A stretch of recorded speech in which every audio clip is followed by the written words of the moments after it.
Hello guys, कैसे हैं आप सभी। मेरा नाम है ज्योति। तो आज हम पढ़ने वाले हैं रेस्पिरेटरी सिस्टम पर एमसीक्यू यानी कि श्वास तंत्र पर जो भी आपके बहुविकल्पीय प्रश्न रहेंगे उनके बारे में पढ़ेंगे। तो क्वेश्चंस पढ़ने से पहले हम इस डायग्राम को देख लेते हैं। ये सारी की सारी डायग्राम आपकी ह्यूमन रेस्पिरेटरी सिस्टम की है। ठीक है, यहाँ से जो हम सांस ले रहे हैं वो ट्रैकिया, ट्रैकिया को बोलता है विंड पाइप। आगे जो ये है ब्रोंकस और ब्रोंकाई और एल्विलाई में कन्वर्ट हो जाती है। फिर ब्रोंकस से एल्विलाई से कैसे आपका जो है हवा का आदान प्रदान होता है, ये सारे जो क्वेश्चंस रहेंगे वो हम देखेंगे। तो चलते हैं अब क्वेश्चंस की तरफ।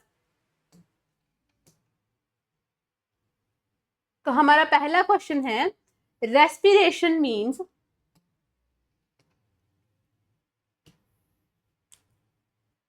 तो ये है हमारा पहला क्वेश्चन है respiration mean intake of oxygen only, option B use of oxygen in oxidation of assimilated food resulting in liberation of energy and carbon dioxide। CO2 मतलब इसको बोलते हैं कार्बन डाइऑक्साइड। बहुत बार इसका फॉर्मूला भी पूछ लेता है कि कार्बन डाइऑक्साइड का फॉर्मूला क्या है। तो फॉर्मूला आ जाएगा आपका CO2। नेक्स्ट ऑप्शन है removal of carbon dioxide only, option D all of these. अब हिंदी में भी देख लेते हैं साथ में, क्योंकि बहुत सारे बच्चे हिंदी मीडियम से भी हैं। तो क्वेश्चन बोलता है श्वसन का अर्थ है केवल ऑक्सीजन का सेवन, ऑप्शन बी आत्मसात किए गए भोजन के ऑक्सीकरण में ऑक्सीजन का उपयोग जिसके परिणाम स्वरूप ऊर्जा और CO2 मुक्त होती है, ऑप्शन सी केवल कार्बन डाइऑक्साइड का हटाना, ऑप्शन डी ये सभी। तो जो रेस्पिरेशन है उसमें हम इनहेल करते हैं, ऑक्सीजन लेते हैं। जब हम सांस को बाहर निकालते हैं तब हम CO2 को यानी कि कार्बन डाइऑक्साइड को मुक्त करते हैं, बाहर निकालते हैं। ठीक है, तो ये वाली दोनों ऑप्शन तो ठीक ही है। बट जो ऑप्शन बी है इसमें बोलते हैं यूज ऑफ ऑक्सीजन, जो हम खाना खाते हैं उसकी एसिमिलेशन होती है, तब वहां पे क्या है ऑक्सीजन जुड़ती है। ऑक्सीजन जुड़ने के साथ साथ वहां पे क्या है एनर्जी रिलीज होती है और CO2 भी साथ साथ में रिलीज होती है। तो ऑप्शन बी भी जो आपका क्या है बिल्कुल करेक्ट ऑप्शन है। तो इसका जो आंसर बनेगा वो बनेगा ऑप्शन डी। ऑप्शन डी ये सभी बिल्कुल करेक्ट है। देखते हैं next question. External respiration usually called breathing involves, Hindi में है बाह्य श्वसन को आमतौर पर श्वास कहा जाता है। ऑप्शन है ऑक्सीजन का सेवन, ऑप्शन बी CO2 का निष्कासन, दोनों नोटा।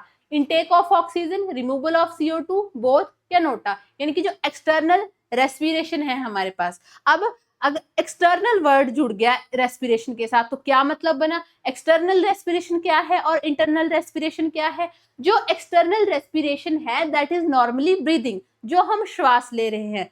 ठीक है, जो इंटरनल ब्रीदिंग होगी, इंटरनल आपकी रेस्पिरेशन होती है वो होती है सेल के अंदर। सेल के अंदर वहां पे होती है ऑक्सीजन जुड़ेगी, वहां से एनर्जी रिलीज होगी और वहां से भी क्या है CO2 रिलीज होगी। तो उस प्रोसेस को हम बोलते हैं, क्या बोलते हैं, इंटरनल रेस्पिरेशन। जो हम नॉर्मल ब्रीद कर रहे हैं इनहेल एंड एक्सहेल उसको बोलते हैं एक्सटर्नल रेस्पिरेशन सिस्टम। तो इसमें होता क्या है, इसमें इनटेक ऑफ ऑक्सीजन भी होता है, इसमें रिमूवल ऑफ CO2 भी होता है। तो आंसर बनेगा बोथ। तो option C will be right, ये दोनों। Next question, how many times we breathe per minute, हम प्रति मिनट कितनी बार सांस लेते हैं। सबसे इंपॉर्टेंट प्रश्न कि दिन में, पूरे दिन में, रात में जब भी हम जग रहे हैं, सो रहे हैं तो सांस तो हमें आ ही रहा है। तो एक मिनट के हिसाब से हम कितनी बार सांस लेते हैं, 5 बार, 10 बार, 12 बार या 72 यानी कि 72 बार। ठीक है, तो 72 बार जो होता है वो एक स्वस्थ मनुष्य का एक मिनट में दिल धड़कता है। ये है आपकी हृदय की धड़कन, जो भी आपका है हार्ट रेट। ठीक है, वो है 72 टाइम्स। तो ये वाला ऑप्शन तो नहीं बनेगा, हम तो यहाँ पे रेस्पिरेशन की बात कर रहे हैं। तो option C will be right, ये होता है 12 से 15 बार। ठीक है, ये 12 भी आ सकता है, 13 भी ऑप्शन में आ सकता है, 14, 15 भी आ सकता है। बट जो एवरेज रेट रहता है वो रहता है एक स्वस्थ मनुष्य में 12 से 15 बार। Option C will be right. Option next question है आपका, we inhale about which of these amount of air in one breath, हम एक सांस में इनमें से कितनी मात्रा में हवा अंदर लेते हैं। जब हमने एक बार में वॉल्यूम ले ले, क्योंकि एयर का भी कोई वॉल्यूम बनता है, तो कितना वॉल्यूम हम जो है इनटेक कर सकते हैं एक बारी में। ऑप्शन है 200 ml, 300 ml, 400 ml या 500 ml। जो एक बारी में हम सांस जो है ले सकते हैं वो बनता है आपका 500 ml। बहुत बार ये क्वेश्चन पूछा गया है। ठीक है, ध्यान रखेंगे 500 ml। नेक्स्ट क्वेश्चन है, air we inhale has which of the following substances in it. जिस वायु को हम ग्रहण करते हैं उसमें निम्नलिखित में से कौन सा पदार्थ होता है। ठीक है, इनहेल के लिए हम बोल रहे हैं कि ऑक्सीजन ऑक्सीजन, बट हमारा जो वातावरण है एयर है उसमें तो हमारे पास क्या क्या है, उसमें 20.84% ऑफ ऑक्सीजन, 0.04% ऑफ CO2, ये भी प्रेजेंट है, ये भी प्रेजेंट है, 0.5% ऑफ वाटर वेपर्स। तो इसका जो आंसर क्या बनेगा, ऑल ऑफ दीज, यह सभी, क्योंकि जो हम एयर है सांस ले रहे हैं, जब हम सांस इनहेल कर रहे हैं तो वहां पे हमारे पास अंदर ऑक्सीजन भी जा रही है, कार्बन डाइऑक्साइड भी जा रही है, वाटर वेपर्स भी जा रहे हैं। ठीक है, इनका ये जो पर्टिकुलर रेशो परसेंटेज हमारे अंदर जा रहा है, बट हमें रिएक्शन के लिए, हमें एनर्जी क्रिएट करने के लिए कौन सी गैस की जरूरत है, only and only O2, oxygen की जरूरत है। ठीक है, ऑक्सीजन हम इनटेक करते हैं, बाकी की सारी गैसेस को एक्सहेल कर देते हैं। ठीक है, उसके साथ साथ में जो CO2 हमारे इंटरनल रेस्पिरेशन में रिलीज हुई होती है उसको भी हम एक्सहेल करते हैं, बाहर निकाल देते हैं। तो इसका जो आंसर बना वो बना all of these. Next question है, are normal O2 intake per minute amounts to. प्रति मिनट हमारा सामान्य O2 सेवन होता है, कितना होता है, क्योंकि जैसे हमने पहले पढ़ा कि जो टोटल एक बारी में जब हम हवा सांस लेते हैं तो वो कितना गया, 500 ml। अब उस 500 ml में से ऑक्सीजन कितना ml है, तो कितना है, ऑप्शन है 200 ml, 250, 300 या 350 ml। तो इसमें से जो आपका आंसर बनेगा ऑप्शन बी बनेगा 250, यानी कि 250 ml ऑक्सीजन जो है एक बारी में हम रेस्पायर इनहेल करते हैं। Next question, during the process of inhalation the ribs move. सांस लेने की प्रक्रिया के दौरान पसलियां हिलती हैं। ऑप्शन है डाउन एंड इनवर्ड, यानी कि नीचे और अंदर की ओर, अप एंड इनवर्ड, ऊपर और अंदर की ओर, डाउन एंड आउटवर्ड, नीचे और बाहर की तरफ, अप एंड आउटवर्ड, ऊपर और बाहर की तरफ। अगर इस क्वेश्चन का आंसर आपको नहीं समझ में आ रहा है कि सभी की सभी ऑप्शन एक जैसी हैं, तो आप एक बार सांस भर के इनहेल करके देख सकते हैं। इनहेल एंड आउटहेल जब आप करेंगे तो आपको खुद से ही समझ में आ जाएगा कि आपकी पसलियां कैसे हैं। जब आप सांस अंदर भरेंगे तो अपवर्ड एंड आउटवर्ड, यानी कि ऊपर और बाहर की तरफ जो है आपकी पसलियां हिलती हैं।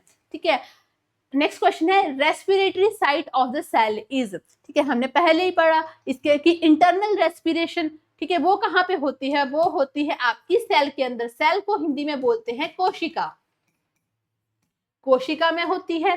ठीक है, अब कोशिका का श्वसन स्थल है, कोशिका में भी कहां पर जो है आपका श्वसन होता है। Option A Golgi complex, option B mitochondria, option C ribosomes, न ऑप्शन डी है नन। अब देखो गोल्जी कॉम्प्लेक्स, माइटोकॉन्ड्रिया, राइबोसोम्स, इनको हिंदी में भी यही ऐसे ही बोला जाता है। ठीक है, अब इन सभी ये सारे के सारे क्या है, आपके कोशिका के भाग है। ठीक है, ये सारे के सारे आपके सेल के भाग है। तो यहाँ पे जो आपका श्वसन होता है वो होता है माइटोकॉन्ड्रिया, और माइटोकॉन्ड्रिया को किसी अन्य नाम से भी जानते हैं, इसको बोलते हैं power house of the cell. क्या बोलते हैं, power house of the cell, इस नाम से भी जाना जाता है। या तो ऐसा क्वेश्चन आ जाता है कि कोशिका का पावर हाउस किसे कहते हैं, तो ये आंसर बनेगा आपका उस केस में भी माइटोकॉन्ड्रिया। और अगर पूछता है कोशिका का श्वसन स्थल, respiratory site of the cell, तब भी आंसर आपका बनेगा माइटोकॉन्ड्रिया। नेक्स्ट क्वेश्चन है, fish breathe with the help of gills. यहां से तो इसका आंसर पहले ही बता दिया कि फिश क्या है, गिल के साथ हेल्प कर रही है, गिल के साथ रेस्पायर कर रही है। Are richly supplied with blood vessels, the gills help the fish to. ठीक है, अब ये गिल्स जो हैं वो किस में हेल्प कर रहे हैं, ठीक है, रेस्पिरेशन तो गिल से होगी, अब रेस्पिरेशन में वो किस चीज में हेल्प कर रहे हैं गिल्स, मछलियां अपने गलफड़ों की मदद से सांस लेती हैं जिनमें प्रचुर मात्रा में रक्त वाहिकाएं होती हैं। गिल मछली की मदद करता है, किस में मदद करता है, अब option A take in oxygen from air. अब एयर से क्या करेगा, वो ऑक्सीजन को अंदर लेगा नहीं, क्योंकि मछली तो एयर में रह ही नहीं सकती है, ये वाला ऑप्शन गलत हो जाएगा। ठीक है, option B take on oxygen dissolved in water, C है absorb nutrient present in the water, option D release waste substances in water. ठीक है, कि जो वेस्ट प्रोडक्ट वहां पे होगा मछली के अंदर उसके रेस्पिरेटरी सिस्टम से, तो उससे बाहर निकालेगा नहीं, तो ये वाला ऑप्शन भी गलत है। एब्जॉर्ब न्यूट्रिएंट, गिल से न्यूट्रिएंट्स को एब्जॉर्ब नहीं करता है। तो इसका आंसर बनेगा ऑप्शन बी कि जो ऑक्सीजन पानी में घुली होती है उसको अंदर लेते हैं। कौन हेल्प करता है? गिल्स हेल्प करते हैं। किसमें हेल्प करते हैं? Dissolved oxygen in water. तो ऑप्शन नंबर बी बिल्कुल सही आंसर बनेगा। ऑप्शन नेक्स्ट क्वेश्चन है, in cockroaches air enter the body through. कॉकरोचों में हवा शरीर में प्रवेश करती है। कैसे करती है? अब कॉकरोच हम देखें, सभी ने कॉकरोच कैसे होते हैं, तो वो भी तो एक लिविंग ऑर्गेनिज्म है, वो भी रेस्पायर करते हैं, इसीलिए हमने उनको लिविंग की कैटेगरी में डाला था। अब क्या उनके पास लंग्स है या गिल्स है या स्पायरेकल्स है या स्किन है? ठीक है, फेफड़े, गिल्स, स्पायरेकल्स या त्वचा। तो वो करते हैं स्पायरेकल सिस्टम से इनहेल, ठीक है, रेस्पायर करते हैं। Next question, during heavy exercise we get cramps in the legs due to accumulation of भारी व्यायाम के दौरान हमारे पैरों में ऐंठन होती है। किस चीज के जमा होने के कारण होती है? कार्बन डाइऑक्साइड, जो कि फॉर्मूला क्या बनेगा? CO2, लैक्टिक एसिड, अल्कोहल या वाटर। तो जो है, जो देखिए, इनको हिंदी में भी carbon dioxide, lactic acid, lactic अम्ल हो जाएगा, अल्कोहल को अल्कोहल ही बोलेगा, वाटर मतलब कि पानी हो जाएगा।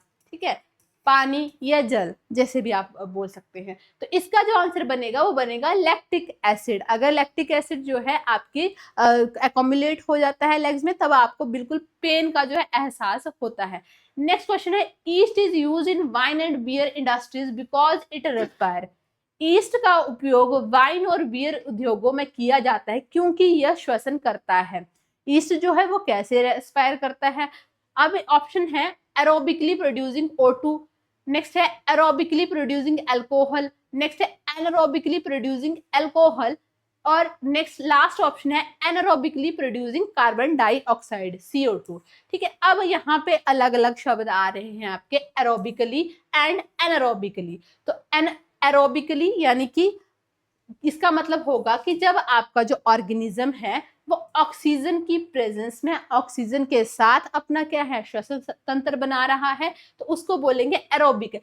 एनारोबिक जो होगा वो ऑक्सीजन की एब्सेंस, अगर वहां पे ऑक्सीजन नहीं भी है तब भी वो रेस्पायर कर सकता है। वो CO2 की प्रेजेंस में भी रेस्पायर कर सकता है। तो जो ऑक्सीजन की एब्सेंस में सांस लेंगे, ठीक है, जहां पे ऑक्सीजन नहीं है तब सांस लेंगे, उसको बोलेगा एनारोबिकली, और जो ऑक्सीजन की प्रेजेंस में यानी कि ऑक्सीजन की उपस्थिति में सांस लेगा उसको बोलेंगे एरोबिकली। ठीक है, तो इसमें जो आंसर बनेगा वो बनेगा आपका option number C, anaerobically producing alcohol. जो क्या है आपके ईस्ट है वो ऑक्सीजन की वहां पे प्रेजेंस नहीं है, एनारोबिकली वो प्रोड्यूस करते हैं, अल्कोहल प्रोड्यूस करते हैं। ठीक है, इसलिए उनका इंडस्ट्री, बियर इंडस्ट्री में यूज किया जाता है। नेक्स्ट क्वेश्चन है, which part of the respiratory system is primarily responsible for gas exchange?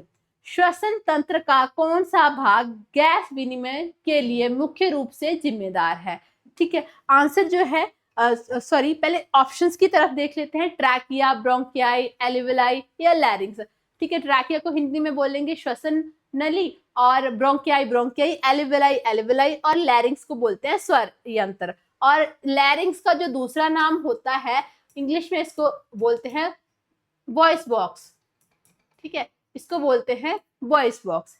ऐसे भी क्वेश्चन आ जाता है कि voice box of the body is known as, तो आंसर बनेगा आपका लैरिंक्स। अब आते हैं क्वेश्चन की तरफ। क्वेश्चन में क्या पूछा गया है कि जो मेन जो है आपका गैसेज जो है इनटेक, अब कौन सा पार्ट जो है, ठीक है, हमारा रेस्पिरेटरी सिस्टम का जो है एल्विलाई। ठीक है, जो हमने स्टार्टिंग में डायग्राम देखी थी वहां पे क्या है, एल्विलाई कुछ ऐसे बलून लाइक स्ट्रक्चर्स रहते हैं, वहां से क्या है आपकी गैसेस का क्या है एक्सचेंज होता है, तो आंसर बनेगा एल्विलाई। नेक्स्ट क्वेश्चन है, but is the primary muscle involved in breathing? सांस लेने में शामिल प्राथमिक मांसपेशी कौन सी है? ठीक है, ऑप्शन ए है डायफ्राम, ऑप्शन बी है intercostal muscles, option C abdominal muscle, या option D pectoral muscles. Hindi में है डायफ्राम, ऑप्शन बी है इंटरकोस्टल मांसपेशियां, पेट की मांसपेशियां, या फिर पेक्टोरल मांसपेशियां। तो जो सांस लेने में है सबसे प्रथम जो होगी वो होगी डायफ्राम। ठीक है, जब हम इनहेल या एक्सहेल करते हैं, जो हमारा डायफ्राम है वो ही सबसे ज्यादा उसमें मूवमेंट होती है। अब ये जो डायफ्राम है, जो हमारी थोरेसिक कैविटी है और जो हमारी एब्डोमिनल कैविटी है, ठीक है, ये वाली जो अपर वाली आ जाती है इसको बोलते हैं थोरेसिक कैविटी और इसको बोलते हैं एब्डोमिनल कैविटी। ठीक है, तो ये जो डायफ्राम है इन दोनों को अलग भी करता है। यहां से भी आपको क्वेश्चन बन सकता है कि which part of the body जो है इन दोनों को अलग करता है, तो आंसर तब भी बनेगा डायफ्राम। ठीक है, नेक्स्ट क्वेश्चन की तरफ चलते हैं। What is the function of epiglottis? Epiglottis का क्या कार्य है? ठीक है, अब सबसे पहले क्वेश्चन में जाने से पहले कि एपिग्लोटिस क्या है, एक फ्लैप लाइक स्ट्रक्चर है। ठीक है, जो यहाँ से आपकी विंड पाइप जा रही है, ठीक है, और दोनों आपकी विंड पाइप और फूड पाइप जब साथ साथ में जा रही है तो एक पॉइंट पे क्या है, यहाँ पे एक फ्लैप लाइक स्ट्रक्चर बना होता है कि जो विंड पाइप को क्या है, विंड पाइप में खाना जाने से रोकता है और खाने में जो है हवा जाने से रोकता है। ठीक है, वो डिफ्रेंशिएट करके कि जो आपका ये फूड इनटेक है उसको स्टमक की तरफ को भेजेगा और जो आपकी एयर आ रही है उसको लंग्स की तरफ को भेजेगा। वो सारा का सारा काम किसका होता है? एपिग्लोटिस का। तो अब क्वेश्चन को देख लेते हैं। ऑप्शन बोलता है to filter the air, option B to produce sound, option C to prevent food from entering the trachea, option D to transport air to the lungs. ठीक है, हिंदी में बोल रहे हैं तो पहली ऑप्शन है हवा को छानने के लिए, ऑप्शन बी है ध्वनि उत्पन्न करने के लिए, ऑप्शन सी है भोजन को श्वास नली में जाने से रोकने के लिए, ऑप्शन डी है हवा को फेफड़ों तक पहुंचाने के लिए। ठीक है, तो इसका जो मेन फंक्शन है वो ऑप्शन आपका बनेगा C, to prevent the food from entering the trachea, कि आपका जो खाना है वो ट्रैकिया यानी कि विंड पाइप यानी कि श्वास नली में न चला जाए, तो उसको प्रिवेंट करता है कौन? एपिग्लोटिस। नेक्स्ट क्वेश्चन है what is the primary function of सीलिया in the respiratory tract? श्वसन पथ में सीलिया का प्राथमिक कार्य क्या है? ऑप्शन है to produce mucus, option B to exchange gases, option C to filter and move particles out of the airways, और option D to regulate blood flow. अब हिंदी में भी ऑप्शंस को जान लेते हैं। ऑप्शन है बलगम का उत्पादन करना, ऑप्शन बी गैसों का आदान प्रदान करना, ऑप्शन सी वायु मार्ग से कणों को छानना और बाहर निकालना, to regulate the blood flow यानी कि रक्त प्रवाह को विनियमित करना। जो आपके सीलिया है वो क्या करते हैं? वो करते हैं to filter and move particle out of the airways, यानी कि वायु मार्ग से कणों को छानना और बाहर निकालना। ठीक है, अगर आपको नहीं ये वर्ड समझ में आया कि सीलिया क्या है, तो सीलिया जो हमारे नाक के अंदर, नोज के अंदर हेयर जो होते हैं उनको बोलते हैं सीलिया। अब ये जो सीलिया है वो क्या करते हैं? ठीक है, वो फिल्टर करते हैं, एयर को फिल्टर करेंगे और कोई भी फॉरेन सब्सटेंस हमारी श्वसन तंत्र में एंटर ना हो पाए उससे भी प्रोटेक्ट करते हैं। तो आंसर बना to filter and move particles out of the airways. Next question, Which part of the respiratory system is commonly known as windpipe? श्वसन तंत्र के किस भाग को सामान्यतः श्वास नाली के नाम से जाना जाता है? श्वास नाली से बहुत बार हमने इसके बारे में समझ लिया कि बोलते हैं क्या है, ब्रोंकियाई, ट्रैकिया, लैरिंक्स या फेरिंक्स। ठीक है, तो जो रेस्पिरेटरी सिस्टम को जो कॉमनली नेम, जो विंड पाइप का दूसरा नाम है, तो इसको बोलते हैं हम ट्रैकिया। ये ऐसे भी पूछ लेते हैं कि ट्रैकिया का दूसरा नाम क्या है, तो आएगा विंड पाइप। विंड पाइप और ट्रैकिया दोनों एक ही चीज है। ठीक है, नेक्स्ट क्वेश्चन है आपका, What is the term for the amount of air that can be forcibly inhaled after normal inhalation? सामान्यतः सांस लेने के बाद जबरन ली जा सकने वाली हवा की मात्रा को क्या कहते हैं? ऑप्शंस हैं tidal volume, vital capacity, option C inspiratory reserve volume या एक्सपिरेटरी रिजर्व वॉल्यूम। हिंदी में ज्वरीय आयतन, महत्वपूर्ण क्षमता या श्वसन आरक्षित आयतन या श्वसन आरक्षित आयतन। ठीक है, इंस्पिरेटरी एंड एक्सपिरेटरी। इंस्पिरेटरी जो हम अंदर की तरफ को लेंगे, एक्सपिरेटरी जो हम बाहर यानी कि निष्कासित कर देंगे। तो इसका जो आंसर बनेगा, जो हम बिल्कुल अपना दम घोट कर जो इंस्पायर कर सकते हैं, ठीक है, उसका आंसर बनेगा इंस्पिरेटरी रिजर्व वॉल्यूम। जो इतना सांस जो है हम ले ही सकते हैं अंदर, वो बनेगा आपका इंस्पिरेटरी रिजर्व वॉल्यूम यानी कि श्वसन आरक्षित आयतन। नेक्स्ट क्वेश्चन देख लेते हैं। The movement of oxygen from the alveoli into the blood is known as। ठीक है। एल्वियोलाई से रक्त में ऑक्सीजन की गति को क्या कहा जाता है? अब हमने ऑक्सीजन तो ले ली, अंदर ले ली, अब वो ऑक्सीजन जो है कौन से पार्ट से जो है ब्लड में मिक्स होगी और वहां से जो है आपकी पूरी बॉडी में ऑक्सीजन पहुंच जाएगी। तो वो कहाँ से, कौन सी प्रोसेस के थ्रू होती है? ऑप्शन देख लेते हैं, इंस्पिरेशन, एक्सपिरेशन, डिफ्यूजन या फिर सर्कुलेशन। ठीक है, तो इसका जो आंसर बनेगा वो बनेगा डिफ्यूजन। हमने ये जाना था कि कौन सा पार्ट करता है, वो करता है एल्वेलाई। एल्वेलाई क्या करता है? गैसेस का आदान प्रदान करता है। और कौन सी प्रोसेस के थ्रू करता है? वो करता है डिफ्यूजन के थ्रू। ठीक है, जैसे यहाँ पे ये क्या थे? बलून लाइक स्ट्रक्चर थे, और ये क्या है? आपकी जो ब्लड वेसल्स है उनके साथ कनेक्टेड रहता है। इस कंसेप्ट को थोड़ा सा समझेंगे कि अब डिफ्यूजन होता क्या है। जब हम बाहर से जो क्या है ऑक्सीजन हम इनहेल कर रहे हैं, तो उसमें ऑक्सीजन क्या है? एक्सेस में ऑक्सीजन है। तो यहाँ हाई कंसंट्रेशन किसकी है? ऑक्सीजन की हाई कंसंट्रेशन है। अब जो अंदर से सांस आ रही है उसमें हाई कंसंट्रेशन किसकी है? हाई कंसंट्रेशन है यहाँ पे CO2 की, और लो कंसंट्रेशन है किसकी? ऑक्सीजन की। यहाँ पे लो कंसंट्रेशन किसकी है? CO2 की। तो डिफ्यूजन में क्या होता है कि जो आपकी हाई कंसंट्रेशन है वो लो की तरफ को मूव करेगी, और लो कंसंट्रेशन जो है हाई की तरफ को मूव करेगी। यानी कि यहाँ पे क्या है? हाई कंसंट्रेशन ऑफ ऑक्सीजन है, और यहाँ पे लो कंसंट्रेशन ऑफ किसकी है? ऑक्सीजन है। तो हाई कंसंट्रेशन मूव करेगी लो की तरफ, और जो हाई कंसंट्रेशन ऑफ CO2 है वो मूव करेगी लो कंसंट्रेशन ऑफ CO2 की तरफ। तो इस सारी की सारी प्रोसेस को हम बोलेंगे डिफ्यूजन। हिंदी में इसको बोलते हैं प्रसार। ठीक है, इस तरह से जो है आपका ऑक्सीजन का आदान प्रदान होता है, एल्वियोलाई के थ्रू होता है, और यहाँ से आपके ऑक्सीजन क्या है? अब ब्लड में चली गई। ठीक है, ब्लड में जाके भी वो किससे? हेमोग्लोबिन से जो है बॉन्ड बनाती है, उसी के थ्रू ही सारे के सारे ब्लड में सर्कुलेट हो जाती है। ठीक है, नेक्स्ट क्वेश्चन है,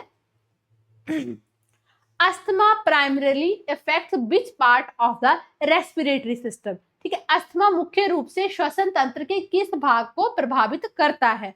एल्वियोलाई, ब्रोंकियाई, लैरिंक्स, फेरिंक्स।